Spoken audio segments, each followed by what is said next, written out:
Okay, so I'm going to talk about surgical techniques, and this is really going to be about how to implant a Grin lens for this imaging.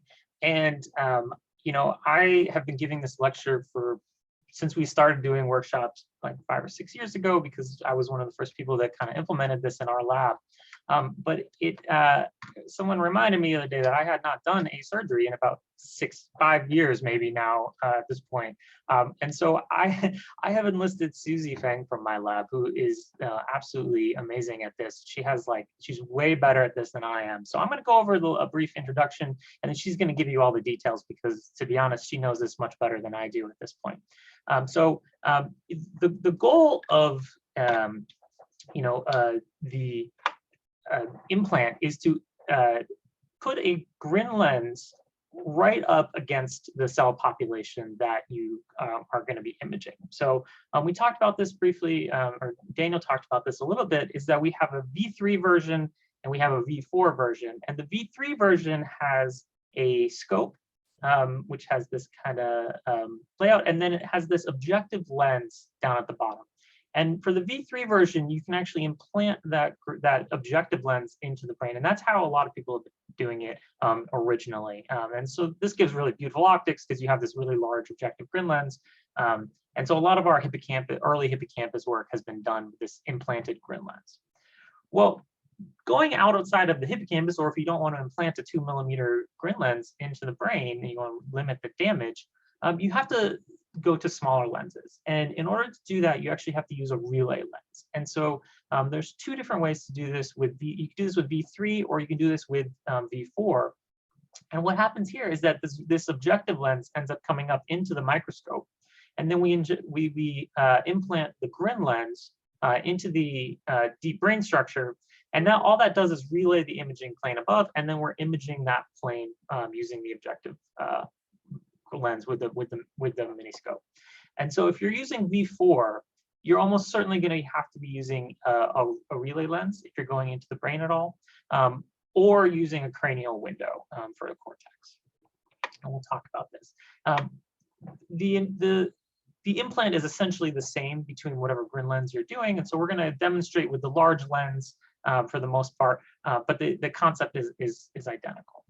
So the overall progression of the surgical timeline here is that you need to inject some sort of fluorophoric image. Typically, we're using GCamp, and usually we're expressing this with a virus. The second part is implanting the lens. So we need to implant a lens right above that cell population so that we can image them. Those relay Grin lenses only have about a 200 micron distance where you can actually image through brain tissue. So we have to really get this right up against that cell population. In the past, we've done these 2 surgeries separately, doing a virus injection and then waiting a week and then doing the implant the next week. But nowadays, we typically do this together. And we think that actually ends up giving you better targeting, because you're able to both implant and express the lens using the same in the same surgery, so you have better targeting because you have different alignment if you do it multiple times. So we do this injection and implant surgery, and then we have to wait about 3 to 4 weeks after that in order to implant a baseplate. And the purpose of this is to set the Miniscope at the right focal plane. And Susie's going to go into this, is that you have to be imaging during this base plating process, find the right focal plane, and then build up dental surround around that base plate. And then you can just pop the Miniscope off, put it back on, and you'll find the same field of view every time. And so that's really for selecting the field of view and making sure that you're actually seeing cells. And then about 2 weeks later, you start habituating and then actually doing your imaging. And so we're going to talk about that later. So we're going to focus right now on the virus and the implant and then the base plating. And so, one thing people always ask us, should we use a virus or should we use a transgenic animal? If you can if you can get a fluorophore into an animal, you can image it with the Miniscopes. The problem tends to be that the transgenic animals tend to have pretty weak expression a lot of times in different brain regions. And so you can certainly try it, but we've found that we've had much better success when we use a virus to express the GCamp. We typically are using GCamp 8M now is what we've kind of selected. We've had very good success with 8M. A lot of people are still using 6F because it's really well tested and works really well. Adgene has a ton of these. You can just order them and pick whichever version of GCamp that you'd want.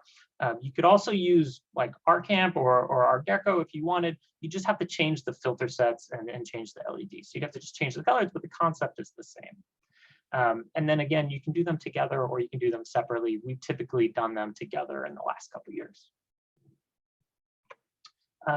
And so we're going to focus most of this on implant and the base plating.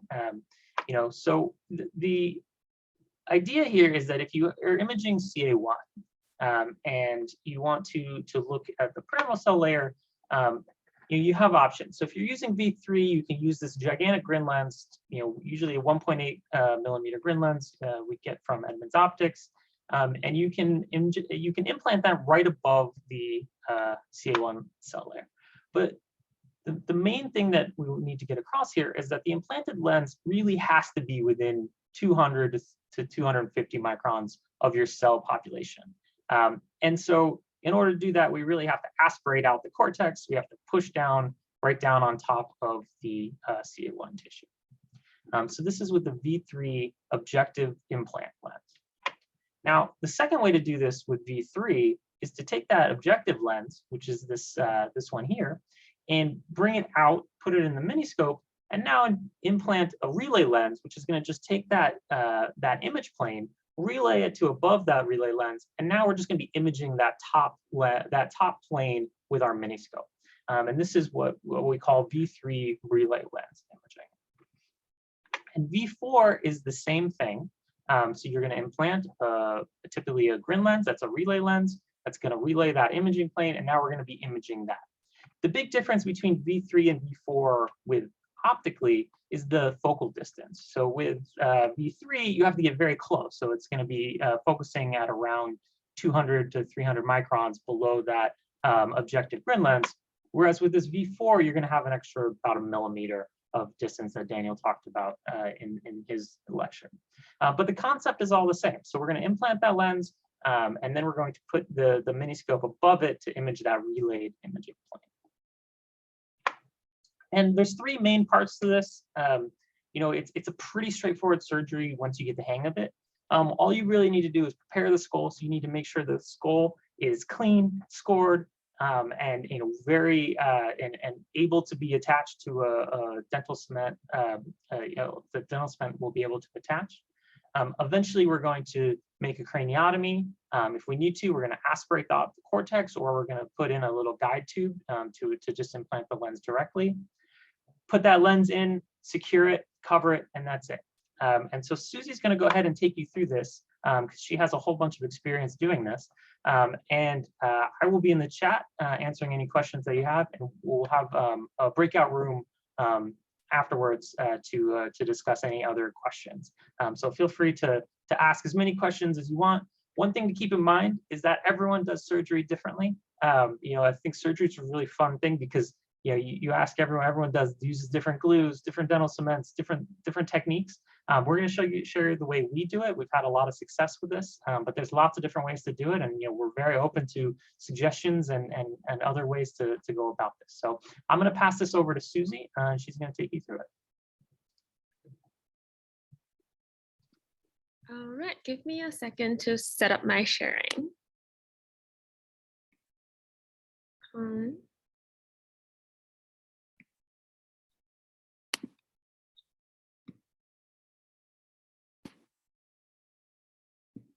Okay. Does that show up normal? Good. All right. So first of all, thanks for the introduction part, Tristan. So during the following 40 to 50 minutes, I believe, I will walk you through each step of the lens implant surgery and base plating. So feel free to leave your question in the chat during the lecture, or you can raise your hands, ask them during the 5 minutes question session after each part of this lecture. So the major steps of the implant surgery, as Tristan just mentioned, will be first of all the skull preparation, and then craniotomy and either aspiration or tunneling down to the target region. And finally, we will insert and secure our Grin lens. So let's focus on the skull preparation first. Basically, animal will be anesthetized during the whole procedure. And after removing the head hair, we use betadine and ethanol to sterilize the skin. And then we will cut off a circle of a scalp to expose the skull. And once cutting open, we will apply saline or cortex buffer, which you can find recipe on the miniscope.org, just to clean off the blood.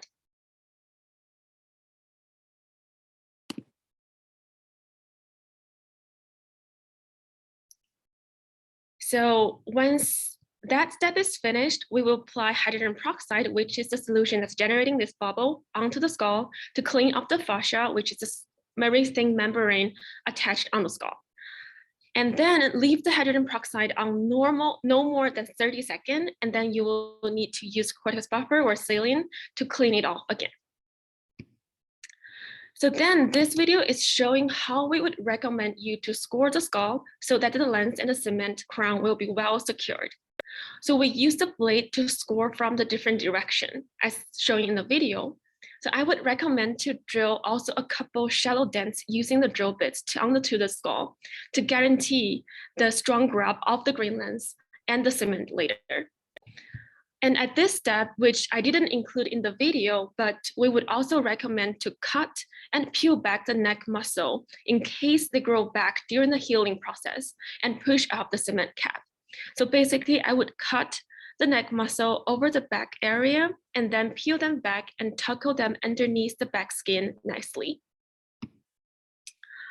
And sometimes on the contralateral side of where the Grin lens will be implanted, in this case will be the left side, we will make a small burr hole and attach a skull screw to serve as the anchor point of the cement later on. But just keep in mind, this step is totally optional. Our imaging can still be very stable across weeks and months without doing this step. So followed by the skull preparation, there will be the craniotomy and aspiration or tunneling steps above the targeting region to create room for the lens to be implanted in. So here I'm going to show an example of how to do a craniotomy over hippocampus using 1.8 millimeter lens. Note that because of the different pitch that, as Tristan just mentioned, you cannot use 1.8 millimeter Grin lens anymore using Wave 4 Miniscope, only in V3. But we choose to still show this as an example for easy demonstration purpose, as it creates a really large imaging window and you can easily see through the craniotomy. So as shown in this photo, after locate the target region, which in this case is where targeting for say 1 and the coordinates is listed on the picture, then we go for 0.9 millimeter to the 4 directions here. And gently, I would drill down to mark the edge area to guide myself to do my craniotomy later. And also this method apply for 1 millimeter Grin lens as well, but not for smaller lens. And I will go into detail about how to do the smaller lens craniotomy. So once you make your markers on the edge, I will slowly connect all the markers using the drill bits and then slowly connect them into a circle and gently go deeper and deeper until you can use the forceps to take off the entire piece of skull.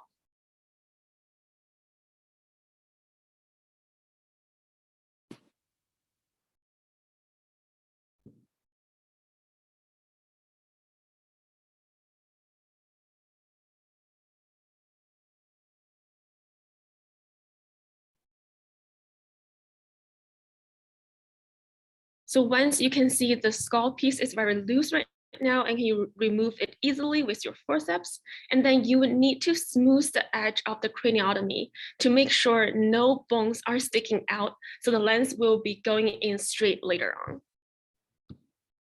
Okay, so now it's time for the technique for craniotomy for small lenses. For example, we also use 0.5 or 0.6 millimeter Grin lens. And for this kind of implantation, we will create an initial small burr hole as shown in this video, instead of creating connecting a circle and remove the entire skull piece.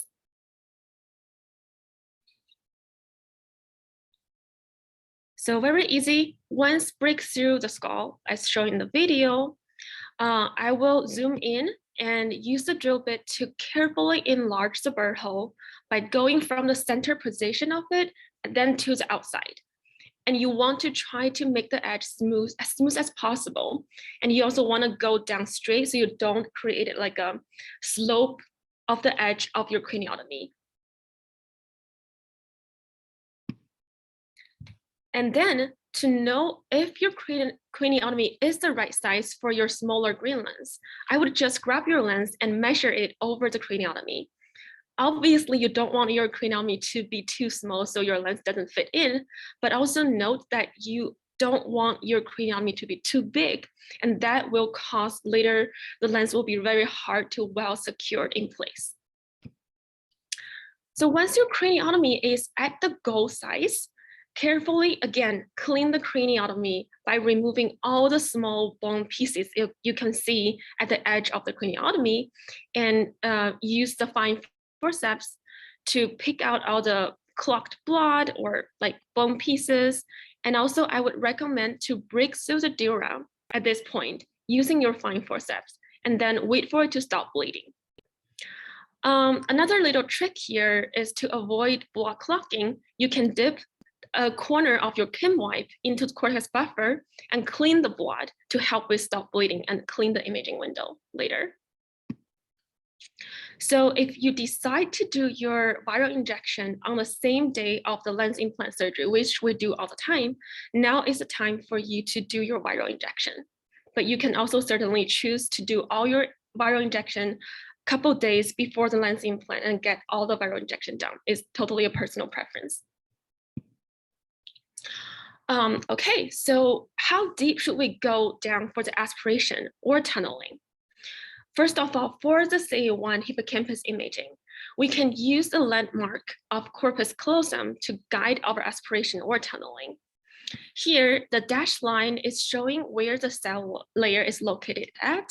And as we briefly mentioned previously, the focal depths will be around 150 to 200 micron between the bottom of the Grin lens and to the cell layer.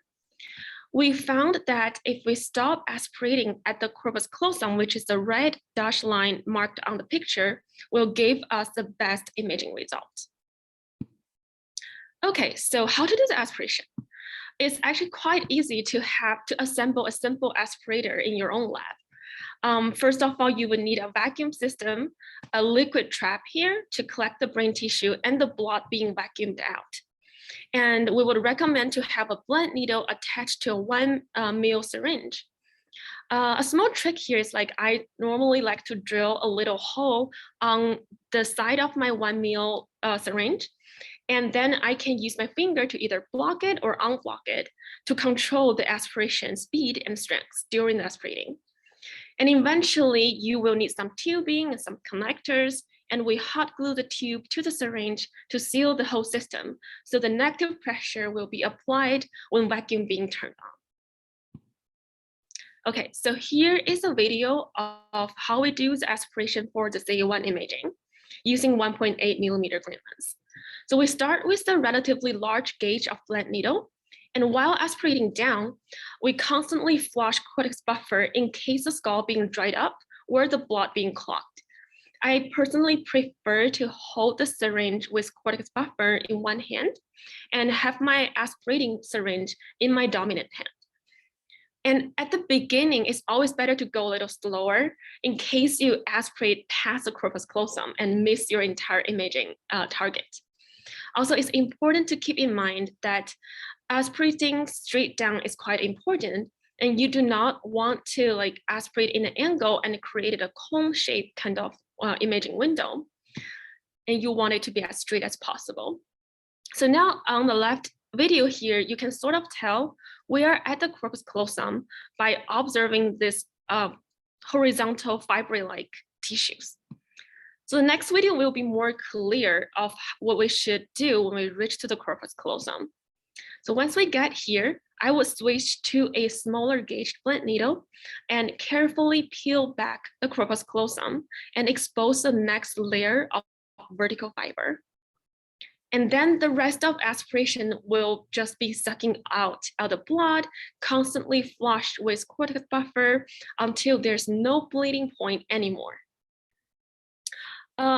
A trick here is, for me, is once I reach to my goal depths of my craniotomy, I do not let my aspiration needle to touch the actual brain tissue anymore. I would just keep it right above the craniotomy and to apply the suction onto the blood until I don't see any bleeding spot anymore. So here is the wonderful example of a perfect aspiration. You can see this beautiful, nice vertical striped corpus callosum and no more bleeding spot anymore. Okay, so that's how we do aspiration for a thicker lens for ACA1 imaging. But how do we decide how deep to go for other brain regions that we do not have something like corpus callosum to guide our aspiration or tunneling anymore? So basically, we recommend to calculate how deep you want to aspirate from the skull, and then mark your aspiration or tunneling needle as a reference. So where to stop? My personal experience here is, for example, the image I'm showing on the slide. If you're targeting brain region, which means your viral injection site's dorsal ventral coordinates is negative X micron, and then I would recommend to have your Rayleigh bottom to locate above averagely 250 micron above your initial viral injection site. And then I would recommend to have your aspiration or tunneling stop at 1,500 micron above the injection site. So this number can be varied. So this is just a basic average number I gave to you, but it can be varied based on which brain region you're at. So keep in mind that this step will be a trial and error, and you will need to pilot a couple rounds until it gives you like the best imaging outcome. Also to keep in mind that it is quite easy to go past your target during aspiration or tunneling. So you always want to mark your syringe, mark your needle, and save enough space just in case you just destroy your imaging layer. So here's an example of how we actually do the tunneling. After all this time, I talk about the tunneling as an alternative method if you do not want to do aspiration for different reasons.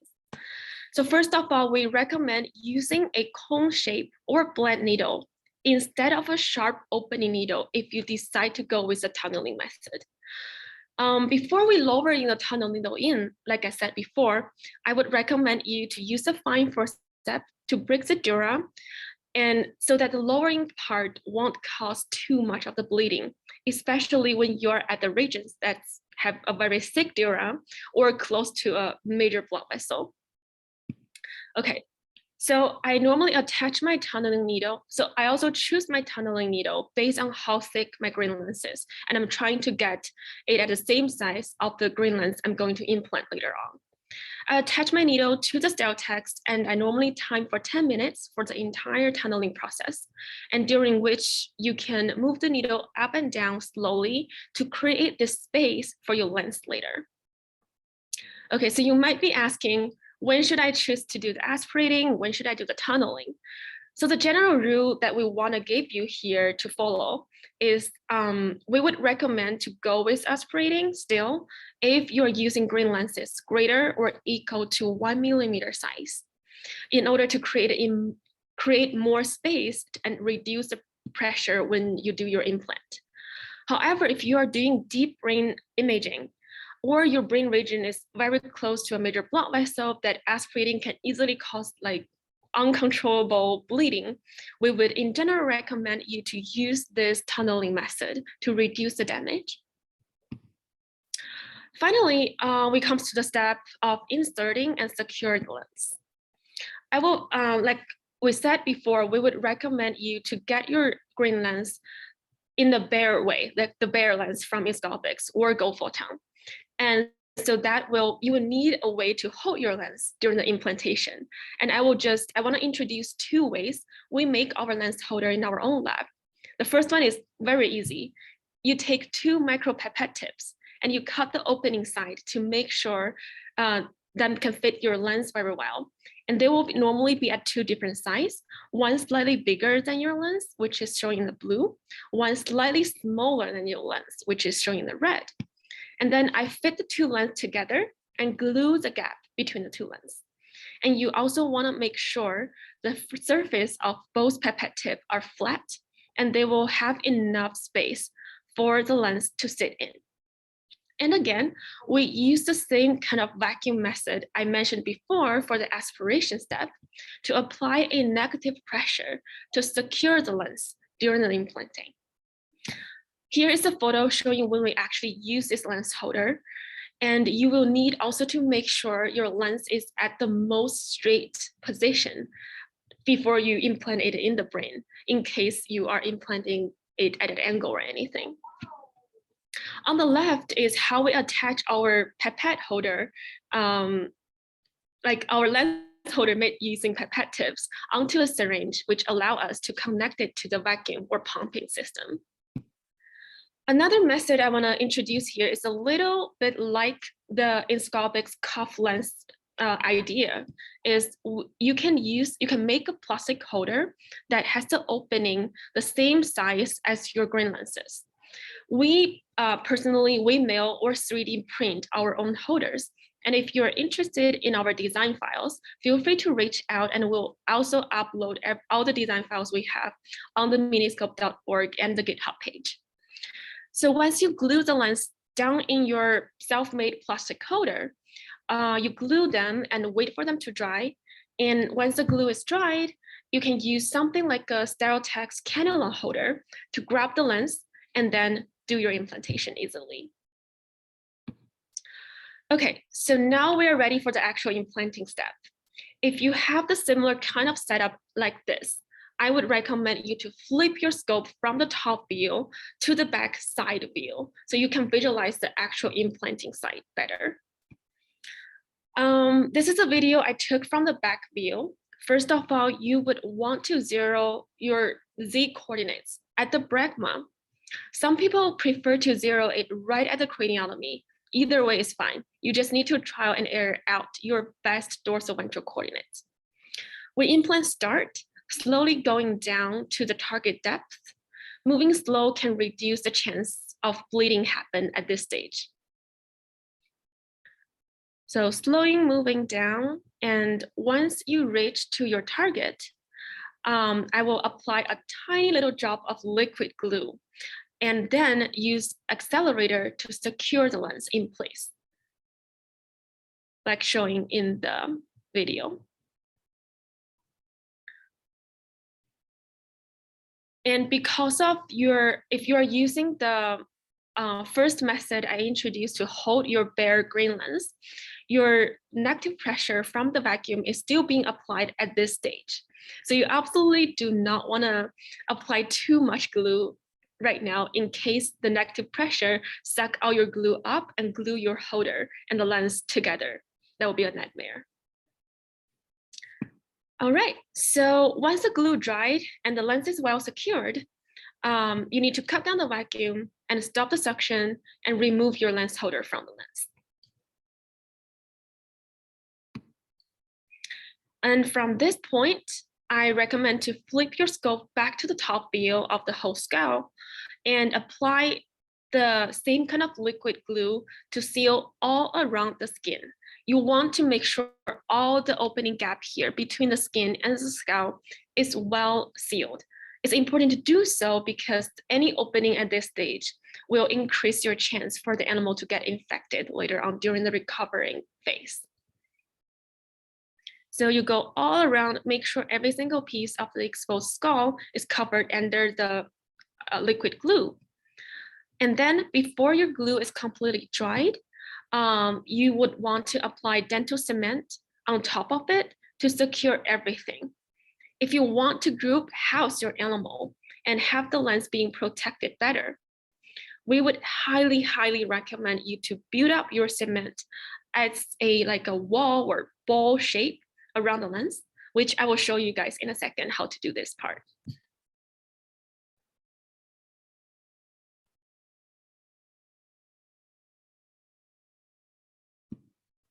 All right, so as shown in this cartoon picture, this is the Grin lens you just implanted in the brain. I would build up my dental cement relatively high like this and create this wild shape here when you reach to the top surface of your Grin lens. And then I will fill in this entire space with quicksil. And after the quicksil dried, I would apply another thin layer of cement to cover the whole thing. So in this way, the lens surface will be well protected under this inside of the quicksil surrounding and underneath of the thin cement layer cover.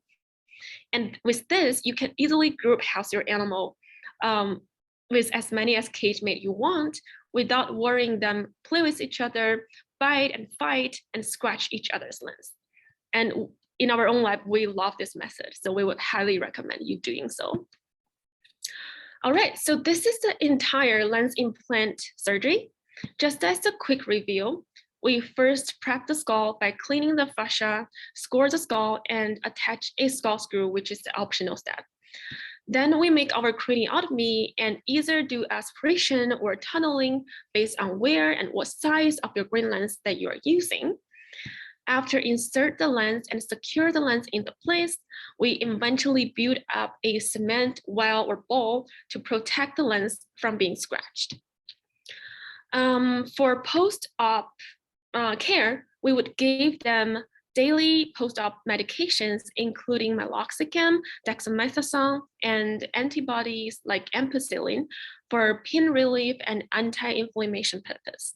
And you also want to weigh the animal daily to make sure they are not like losing weight dramatically. If you find something like that, you can give them additional 1 meal of saline every day to help them maintain the body weight. I also found that giving them like wet food post this kind of major surgery is very helpful to help them recover as fast as possible. Okay, so I just want to share a couple important tips for you to take home for the Grin lens implant surgery. First of all, this is the very invasive surgery, so the sterility is absolutely critical. Any infections during the recovering phase will cause a change of your field of view and ruin your imaging experiments. For smaller relay Grin lenses like 0.5 or 0.6, you cannot like measure it precisely when you do your craniotomy. So you need practice to like decide the right size of your craniotomy for the smaller lenses.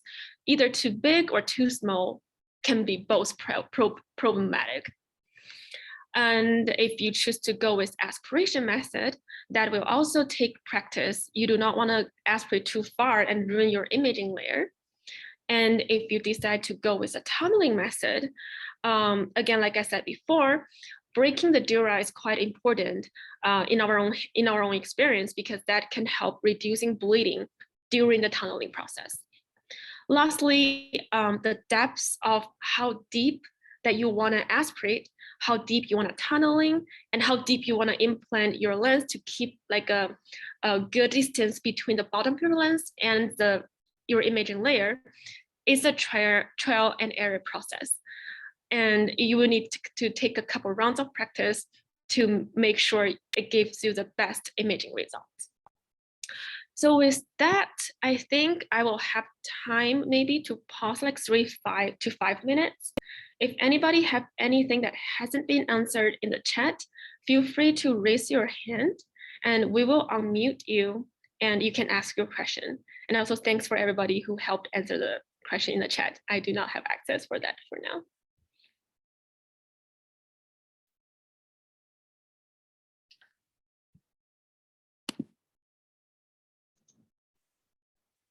Hi, I have a very basic question. With the tunneling method, are you removing brain tissue or are you just pushing it aside? I don't remove any brain tissue. Actually, I tried both. I sometimes aspirate very, very little cortex out and then do the tunneling. But for sometimes in the later stage, for the deep brain imaging, for example, I just directly tunneling down without removing any brain tissue. And both methods gives us the similar kind of results. So you don't have to remove brain tissue. So my question is even more basic than that. So when you say tunneling, you mean pushing a needle into the brain in a way that does not remove a plug of brain tissue, it just kind of pushes it sideways to make space. Is that true? Yes, that's correct. Thank you. Yeah. So this is something that I've been adding a bit in the chat, is that some people definitely would recommend doing some aspiration. If you're going, for instance, 4 millimeters deep, you can tunnel the whole way and do it that way, and we've had some success with that. If you're having issues with buildup below the lens, you can also aspirate the first couple millimeters or some to relieve a bit of the pressure within the brain, and then do the tunneling, or you can do just the aspiration. You have to play with it a little bit to see how it goes, but in some cases, aspirating a little bit will relieve some of that pressure and be helpful. So you can kind of play with both of those options. Okay, I guess that answered someone's question. All right, any other questions? All right, I'm gonna unmute the question. Yeah, I have a question actually. With the needle during the tunneling method, would you go just one time in and that's it, or would you go back and forth multiple times to be sure that you create this kind of space that it's needed? So what I do is I time it for 10 minutes. Once I slowly reach to my target depth, and then I go up and down for a couple times to make sure I'm making enough space for the lens. I see. Okay. Thank you. Yeah. Okay, one more question. Yeah, for V3, if you're doing a relay lens with the objective lens, how is the objective lens fixed in the camera? Is it with a screw or with is it fixed with glue? I think I've seen both, but what is your preferred way? So I will talk about a little bit during the later base plating part of the lecture, but yeah, it can either be fixed in the scope by screw it in, but we basically recommend you to glue it down onto the relay lens if you're using base 3 relay system. The big issue Two lenses there are glued together, actually. So the big issue is that if you put it in the Miniscope, it's very prone to moving, and as soon as it moves, it's very difficult to get back. And if you can implant it just above the relay lens, you're going to get much more stable imaging over weeks to months. So if imaging over weeks to months is really important for you, then absolutely you're going to want to implant it. If that's not as important, then you can kind of decide which approach. If not, it's a bit more difficult to implant, but with that Grin lens without destroying everything. But it's definitely worth doing if you're going to be trying to image over multiple days to weeks. And by implant, you mean gluing the relay and the objective together? Gluing the objective just above the relay lens. Okay. Okay, let's go ahead and move on. And we're gonna there's going to be a lot more opportunities to ask Susie lots of questions, both at the end of here and during the breakout session. So go ahead, Susie, and let's move on to the base plating portion. All right. So the second part of this lecture will be the base plating, obviously. So like Tristan already mentioned in the introduction, base plating is to attach a metal holder above the lens to hold the scope and lock it in place during the imaging. And the position of your base plate will decide your field of view and the range of the focal depth that your scope can ever reach. So first of all, you will need to find cells or clear blood vessels while you're attaching base plate. And also, like something to keep in mind that you won't see cells clearly until 2 to 3 weeks after your GChem viral injection. So just something that keep in mind when you are planning or timing your experiment. Next thing is that you would want to find the best field of view with the most cells during base plating. But this rule mostly only apply if you are using V3 generation of the scope, since as both Daniel and Tristan mentioned before, V4 now has a larger FOV, which has which can imaging everything below 1 millimeter. So using any Grin lens that is less or equal to the size of 1 millimeter, you will be able to capture everything using the V4 generation. And lastly, because the base plating is mostly being done under anesthesia, and for CA1, that might be fine, you will still be able to see beautiful cell flushing. But sometimes for deep brain imaging or for some regions that will very sensitive to the anesthesia, and that will eliminate the majority of your cell signal.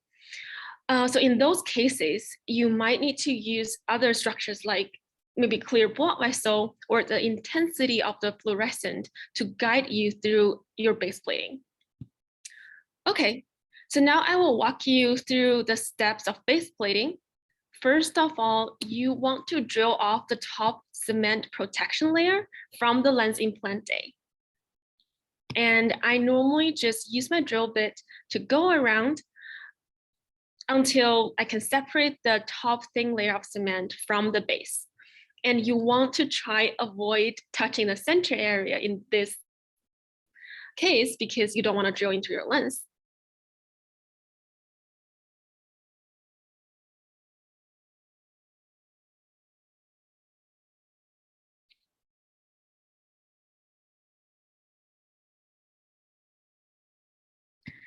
And once you break through the first layer, use your forceps, remove the cap, and then you expose the lens and also the quicksil that's surrounding the lens.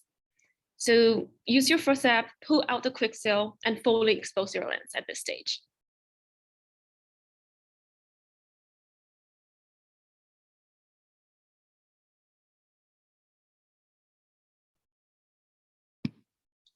All right, as the cement wall that we built during the lens implant will be slightly higher, like taller than the top surface of the lens to protect the lens well.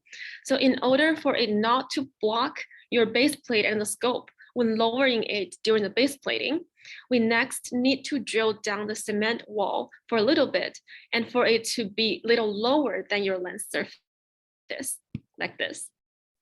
And you want to be really careful at this step, and you do not want to drill into your lens.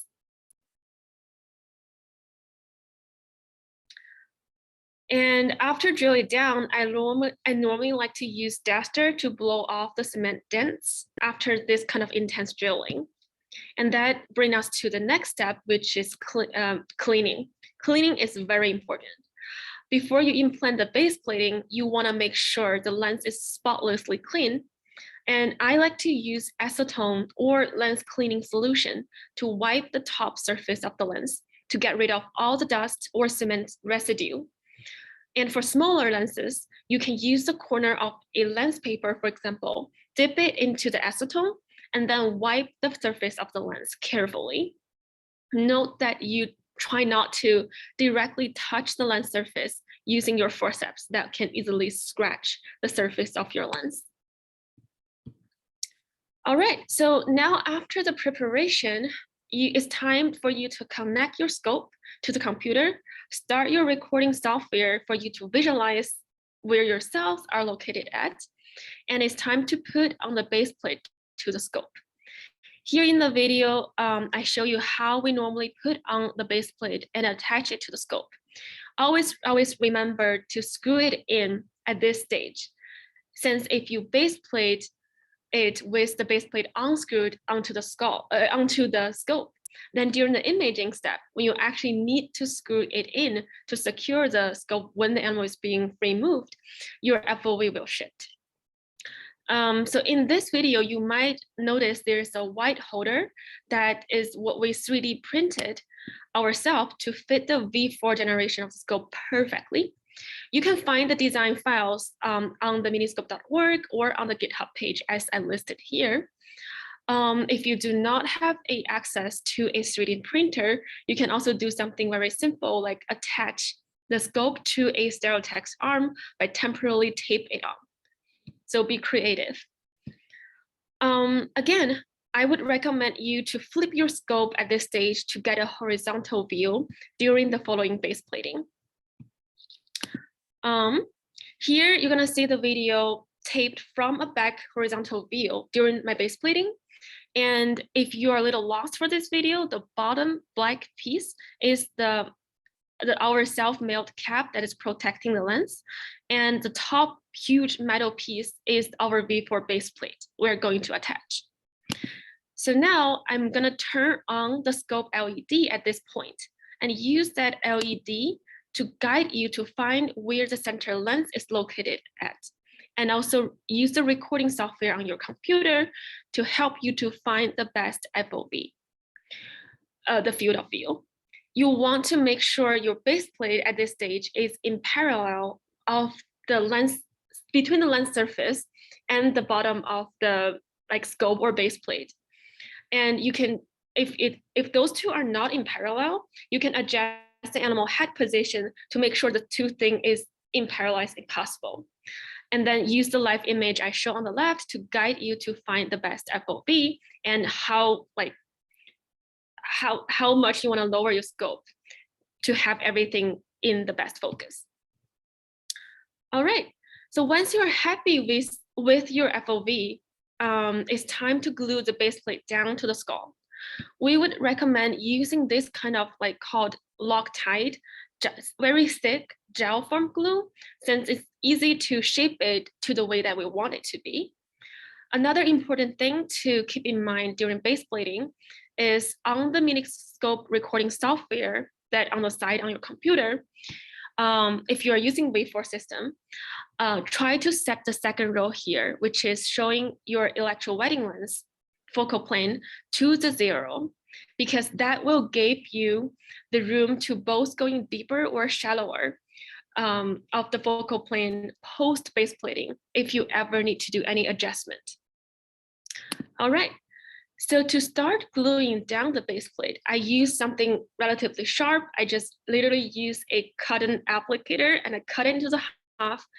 And then I start to apply this gel form glue and attaching the little metal arms around the metal base plate to the cement on top of the animal skull. And I start with building these little bridges to connecting the two. And once the initial bridge is being formed, I would apply accelerator to fasten the entire drying process. You can see once a little tiny drop of accelerator being applied onto this side little glue bridge, it starts to change its shape and texture from a clear texture to a hardened, opaque form. And that means that's well secured and your base plate is not able to move anymore. So after the initial 3 bridge building, next, easy, just throw more glue onto there to seal all around the back side of the view you can see here, and then apply accelerator. I want to emphasize the concept of seal all around the gap between the base plate and the skull, is that you do not want dust falls onto your lens or falls into your base plate during your experiment, and that will be a little annoying to clean them off. So once all the glue is dried, it's time to unlock the base plate from the scope and the scope holder, and then just lift up your scope. All right, so now you need to seal the front side, which we did not have the access to visualize previously using the back side horizontal view. So it's a time to flip your scope to the top view again, and just apply same kind of gel form Loctite glue to the front side of the base plate to seal all the gap between the skull and the base plate. And you can also do this step easily without any microscope assistant. Be careful that at this stage, since you don't have your Miniscope there to hold the place anymore, so you need to keep in mind, do not get any glue inside of the base plate here. That will block you attach the Miniscope back into the place later in the future. You just want to connect the outside of the base plate and the skull. And now I'm applying more accelerator to fasten the entire drying process. So after this, the gap is already been well sealed, and I personally like to apply another layer of cement on top of the glue sealing just to reinforce all this attachment. I used black cement in this video for light blocking purpose later during our imaging process, but feel free to use normal white cement as well.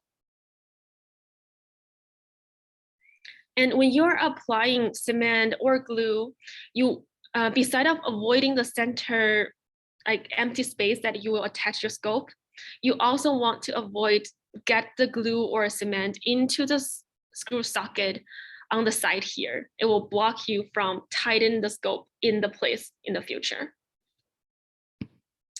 All right, so lastly, it's basically all done. You just need to put the cap on and lock it by tighten the side screw to protect the lens. And basically, this is how we base plate using a V4 scope. And like, I think someone just asked this question before. If you're using V3 scope and you want to do a relay base plating, the steps are slightly different. You just want to glue the objective lens and the relay lens together. But the concept is very similar. And we have a full demonstration in super great detail of the video on miniscope.org. So if you're using V3 and you're interested in relay base plating, go check the video out on the Miniscope website. So in the end, I think we have a couple more minutes. I just want to re-emphasize a couple important things to remember through this lecture. So for the base plating, first of all, you want to attach the set screw to lock your base plate onto the scope before you do the implantation. Otherwise, your FOV will change. Secondly, it's normal that your imaging will be photo bleached over the entire course of base plating. That is normal, and the imaging will come back after like a couple of days. Something quite important is like if any of your future behavior or imaging process has require your animal to be under water deprivation, since water deprivation will shrink the brain and change the focus. So if that's your case, we would recommend you to do the base plate after your animal is already starting water deprivation process to make sure the focus doesn't change dramatically after they're being put off water. And if you're imaging some tricky deep brain area or region, you need to like angle your implant. That's totally fine. We've tested with 10 or 15 degree of angling, and with that level of angling, the tilted Miniscope is still fine. The animal is able to hold the tilted scope within reason, still free behaved nicely. And next point is you want to avoid getting any glue or cement in between the scope and the lens, especially don't get any glue or cement on top of your Grin lens. But if that ever happened, don't worry.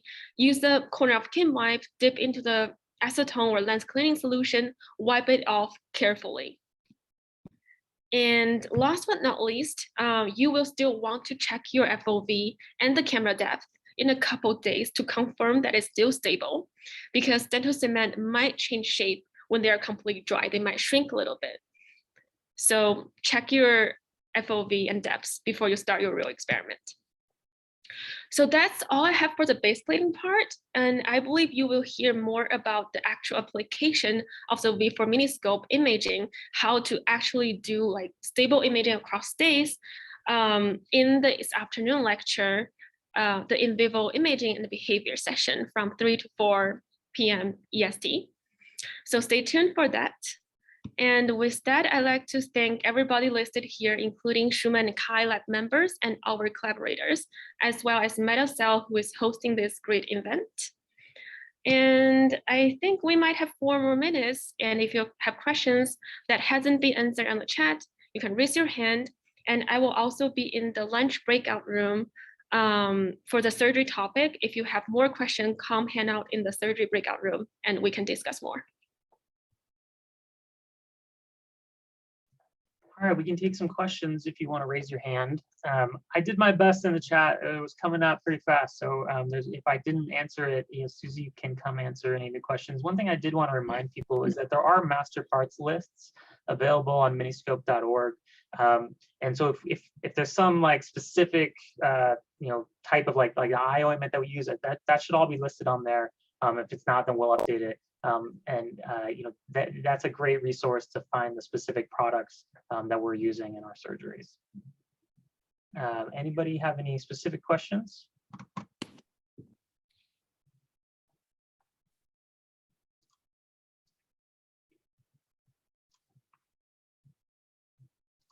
No? All right, well, we can go ahead and take a minute here. Let me So I think share. someone raised hand. If you want to ask your Sorry, question. yeah, I raised my hand. I was trying to frantically speak real quick. I was just reading back in the chat. Tristan, actually, you said something that, somebody's used Miniscopes in the spinal cord. Is there any publications on that or any resources maybe on that by chance? I believe there was. I can send you. I can try to find it. I believe Okay, it was Axel Niemerhan. Is that? I think he was doing that in the spinal cord. If I remember correctly, I remember there was a paper on it. If you're going to go into the spinal cord, you have to think very specifically about whether you can do it during behavior, whether you want an animal anesthetized, whether you can mount a miniscope. I think the question that I think is, or the answer to your question is, can you do it? The answer is yes. If you can express cells with GCamp and you can put a lens there, or you can put you can put your miniscope on there, you should have no problem with it. But when you're applying different kind of techniques like spinal cord, it becomes a very practical challenge to get the animal to be doing what you want, any sort of behavior you want to be doing, or getting those cells to flash while they're doing something. So it becomes just a practicality issue. But I can look up that reference and see if I can find it. Yeah, that would be fantastic, simply because we're kind of doing similar, and we would like some techniques and some maybe some ideas from other people who target that region, because one of the main issues is we're having to pass through the cerebellum, which can definitely cause some issues. So we were curious. I was definitely curious when I saw that in chat, but not a priority, but just wanted to ask about it. Thank you. All right, Nate. Yeah, I was also wondering if anyone has tried using 3D printed base plates or something other than metal, or is it something that it really needs to be metal in order to function properly? I can answer that. So it's definitely possible. We especially did this early on when we were kind of validating the different designs of base plates. So it's 100% possible. But one thing to consider is the base plates are pretty much reusable, right? So you can soak them in a few washes of acetone and effectively reuse them. And the result is that the bottom of the V4 Miniscope and an aluminum base plate means that all the mounting surfaces are metal on metal, and they're just a bit more reliable and rigid. If you 3D print the base plate, as you tighten the set screw to hold the Miniscope in place, the Miniscope will translate in X and Y a bit by compressing the 3D printed base plate, depending on how tight you tighten the base plate. So 100% possible. We still do it with some newer designs when we haven't gotten around to machining base plates, but it's a trade-off of kind of rigidity and reliability. I think we have designs for one version of the base plate on the GitHub repository, which we 3D print. The only other thing I'll mention is and there's been a few questions in the chat, the way that the Miniscope rigidly aligns and mounts the base plate normally is the set screw that's used is a conical point set screw. So the tip is basically a cone. And if you look closely on the bottom Miniscope, there's a little kind of indent. And when you tighten the set screw into the Miniscope, the conical tip registers the Miniscope in X, Y, and Z by locating the conical tip in the indent. And those conical tips, set screws are custom made for most of the Miniscopes. So if you're 3D printing them, you ideally want to source or make some conical tip set screws that fit into your 3D print as well. Thanks. Okay, so it's 1 o'clock Eastern here, and so we're going to go ahead and move into the breakout rooms. And so I'm sharing my screen here, showing the breakout rooms that we have as the options for today. And so these rooms should be mostly moderated. So rooms 1 through 7 are going to be moderated for specific topics. Feel free to join any one of those rooms and ask any of your questions. Like if you had more surgery questions, Ling Xuan and Susie are going to be in there answering any additional questions. And so pick a room. You should be able to move freely between rooms. If you want to go grab lunch, feel free. There's no we're not going to cover any content right now. We're going to reconvene at 2 p.m. Eastern time. And so feel free to kind of jump in and out. We have additional rooms like room 8 here is just meet other Miniscopes. You want to just talk to people and see other people that are doing imaging, great opportunity for that. Or just kind of hang out in rooms 9, 10, or 11 and just maybe foster some small group discussions. And yeah, come chat with us for the next hour or so.